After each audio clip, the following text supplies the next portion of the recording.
Hello, everyone. This is your loving host and best selling author, radio and TV personality, Dr. Afshan Hashmi, live from a studio in Rockville, Maryland. And, folks, today, I will be talking about some dietary supplement things, and here it is. First, let me remind you that these are my two books. The first one is The Modern Mughal Mentality, New Strategies to Succeed in India and the Global Marketplace. And the second one is The Outbreak of a Monstrous Infection. So folks, I just wanted to let you know that this was Amazon bestseller and hot number one new release on Amazon, and this one was also Amazon bestseller. This was in USA and India Amazon bestseller, and this was in USA. And now, folks, I will be talking about in my doco series something related to dietary supplements. So before we start, let me dive in into the FDA website and tell you what dietary supplements are.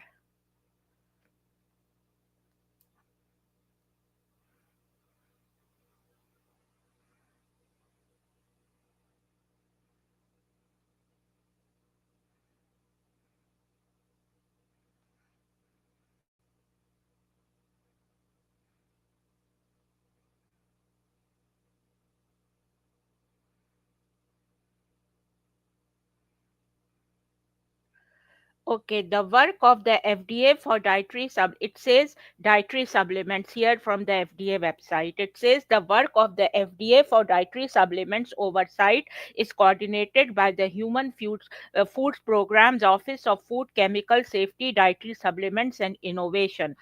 FDA regulates both finished dietary supplement products and dietary ingredients. FDA regulates dietary supplements under a different set of regulations than those covering conventional foods and drug products. Under the Dietary Supplement Health and Education Act of 1994, DSHIA, manufacturers and distributors of dietary supplements and dietary ingredients are prohibited from marketing products that are adulterated or misbranded. That means that these firms are responsible for evaluating the safety and labeling of their products before marketing to ensure that they meet all the requirements of the Federal Food, Drug and Cosmetic Act as amended by DSHIA and FDA regulations. FDA has the authority to take action against any adulterated or misbranded dietary supplement product after it reaches the market. Links to constituent updates, press releases, and other actions taken on dietary supplements and product marketed as dietary supplements, including warning letters and recalls. How to report a problem with dietary supplement. Learn how consumers, healthcare providers, and others can report a complaint, concern, or problem related to dietary supplement. Includes links to guidance for dietary supplement manufacturers, packers, and distributors. So this is what it is. So now forward of the diet. This is the book which I had used when I took course at Johns Hopkins University in FDA regulations, and I did my case studies and all. There was a case study about dietary supplements, and what my idea is that I want to do advocacy at Capitol Hill about dietary supplements, and that how this law can be amended, and also I want to go to law school and do my California bar and then practice food and drug regulations and other journal practice. As an attorney, having said that, let's see if I get attorneys. I want to tell all the attorneys who are here that please come to. I want to have some attorney who's licensed in California, and I have written to couple of them, and I want an attorney who can help me in California in studying for California bar and take the bar exam. So it forward, it is hard to believe that it was over 7 years ago when we began work on the Dietary Supplement Health and Education Act, a bill literally born of the protest by millions of angry Americans who believed that the Food and Drug Administration was taking action to restrict their access to dietary supplements and information about these products. At the time DSHIA passed in 1994, Congress had received more mail and telephone calls on this subject than literally any other subject, perhaps since the Vietnam War. As we began to draft this law, it was clear for us, both of whom have been strong supporters of the Food and Drug Administration over the years, that in this case the FDA amply demonstrated an ill advised animosity against dietary supplements. This bias adversely affected consumers, millions of whom sought to use supplements regularly to maintain or improve their healthy lifestyles. I am not against, of this DSHA Act or anything, but I have seen in some markets blood selling, the human blood selling. So I am against those kind of tactics. That why these stores, food stores, are selling that on the name of dietary supplements. And many drugs, they are labeled as dietary supplement and sold, and they are not evaluated by FDA. So what should be done about it? If a drug, has cocaine in it or anything in it, and it is labeled in America as dietary supplement thing, then it will be harmful to the consumers. So I want some kind of amendment to dietary supplement laws. Having said that, folks, let's read little bit more about dietary supplement. And this forward was written by Senator Orrin G. Hatch and Senator Tom Harkin.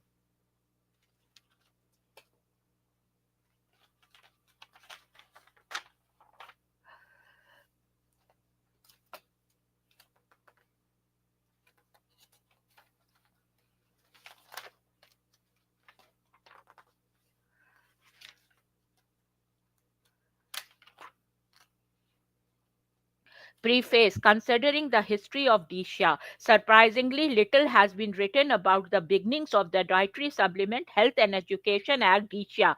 By my reckoning, the origins of this remarkable law began with Samuel Thompson in the 1820s. Thompson, a self taught herbalist, urged his followers to avoid doctors in favor of homegrown medicinal herbs used in according with his manual of natural healing. Since then, America has witnessed at least five similar populist revolts against the medical or nutrition or orthodoxy of the day. We owe the Graham cracker to Sylvester Graham's 1890 program of strict vegetarian diet, together with continuing moral guidance to promote health and wellness. In the 1960s and 70s, Dr. John Christopher revived the herbal and natural healing tradition in America as he fearlessly taught people to heal themselves with herbs. He faced constant threats of prosecution for practicing medicine without a license. In responding to a public outcry led by the dietary supplement industry, Congress passed the Rogers-Proxmire Amendment in 1976 to prevent FDA from regulating vitamins and minerals as drugs on the basis of potency or combination. It is out of this rich American tradition of citizen revolt against institutionalized forms of nutrition or medicine that DSHA was created and passed. In 1991, a small group of companies in Utah, home to the American herbal industry, called on Senator Orrin Hatch to put a stop to years of regulatory harassment that was essentially a denial of access to and information about the use of dietary supplements. In June 1992, the Health Freedom Act, later introduced and renamed the Dietary Supplement Health and Education Act, was introduced without ceremony or apparent constituency. Virtually no one in Washington took notice, and even fewer gave this bill a chance of passage. What no one in the halls of Congress understood, except a few, including Senators Harry Reid and Tom Harkin and Congressman Bill Richardson, Elton Gallagher, and Peter DeFazio, was the power of Dacia's message, the same message of Samuel Thompson. Sylvester Graham and John Christopher, The Right to Choose How We Care for Our Health. Disha's stunning passage in 1994 was the end of binary thinking that there was only foods and drugs. While Disha resolved several long-standing issues, new issues were created. Chief among these is understanding the differences among drugs, dietary supplements, and food. Novel delivery forms and systems cloud those lines. This book is the first to consider the legal and regulatory elements of DCHA from a businessman's perspective. It is an essential desktop tool to navigate the complex maze of rules and policies that have followed the passage of DCHA. Few are as well qualified to interpret the subletics of DCHA than Scott Bass, with whom I had the pleasure of working closely during the drafting, negotiation, and ultimate passage of DSHA. Lauren Israelson, President LDI Group, Salt Lake City, Utah, September 2000. So this is the DSHA Act, and I just wanted to hop over this and talk about little bit about it and my mission how to do that. Now Ramadan is here, so I also want to incorporate a segment, here of Ramadan, and let's open this book of interpretation of Quran. Fuzilat, revelation well expounded. So here it is. The surah opens with the words, the revelation from the compassionate, the merciful, a book whose verses are well expounded, a Quran in Arabic for men of understanding. It proclaims good news and gives warnings. Revelation originates with God, the spring of mercy, as guidance to humankind and protection against the evil of their thoughts, desire, prejudices, and deeds. It is the source of all the goodness and justice in this world. Sensible, discerning people appreciate the benefits and the love these words convey to the true believers, and the warning they make to the foolish who are oblivious of the truth but who are often a majority in society. The surah stresses this fact, saying, "Yet most men turn their backs and give no heed." One major feature of the Quranic revelation is that it was received in the Arabic language. Translations in other languages do not have the same status as the Arabic original because God, in His infinite wisdom, chose the Arabic language to be the medium for Quranic revelation and honored the Arab people with the task of conveying it to the rest of the world. Also, because the translations only convey the meaning of the Quran, they will not have the same impact as the Arabic version. In the early days of Islam, the Arabs were reluctant to embrace it, with some of them showing tremendous resistance to it. Prophet Muhammad had to work very hard to persuade them to identify with Islam, defend it with their lives and wealth, and proceed to overrun some of the most powerful and tyrannical empires in history. So from this book, it was there. And now, I would talk about some recipes, because Ramadan, I we prepare aftar, and aftar is the breaking of fast, and seher, which is sehri, is the when we take the when we start the fast before Fajr namaz. We eat, and at Fajr namaz, we stop eating.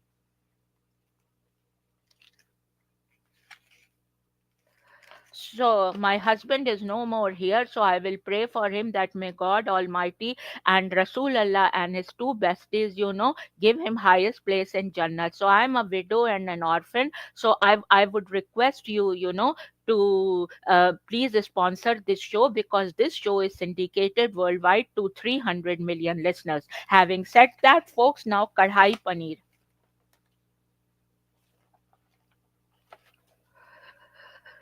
Pound the red chilies and coriander seeds into a powder. Heat 75 ml slash 5 tablespoons oils in a kadhai, and add garlic paste and salt till brown. So this is here.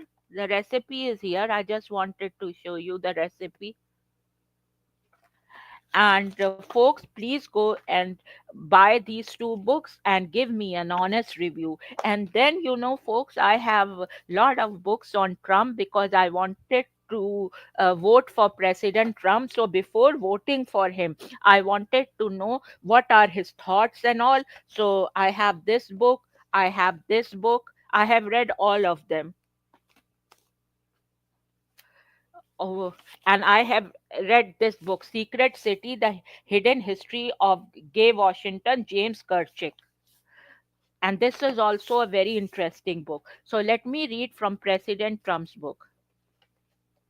Business tax cut. The United States has the highest corporate tax rate among developed countries in the world at 38.92% according to the Tax Foundation. It is the third highest corporate tax overall. Only the United Arab Emirates and Puerto Rico tax businesses at higher rate. The world's average business tax across 188 countries and tax jurisdictions is 22.5%, and that is down from 30% in 2003 tax foundation figures show. So this is a book, and it's a very very nice book, and I have given it 5 stars, and even this one is very very good, and I have given both these books 5 stars. So having said that, folks, please go and buy my books and give me an honest review. And if you are a TV or a movie producer, please contact me at afshan at drafshanhashmi.com. Having said that, folks, cheers and bye bye.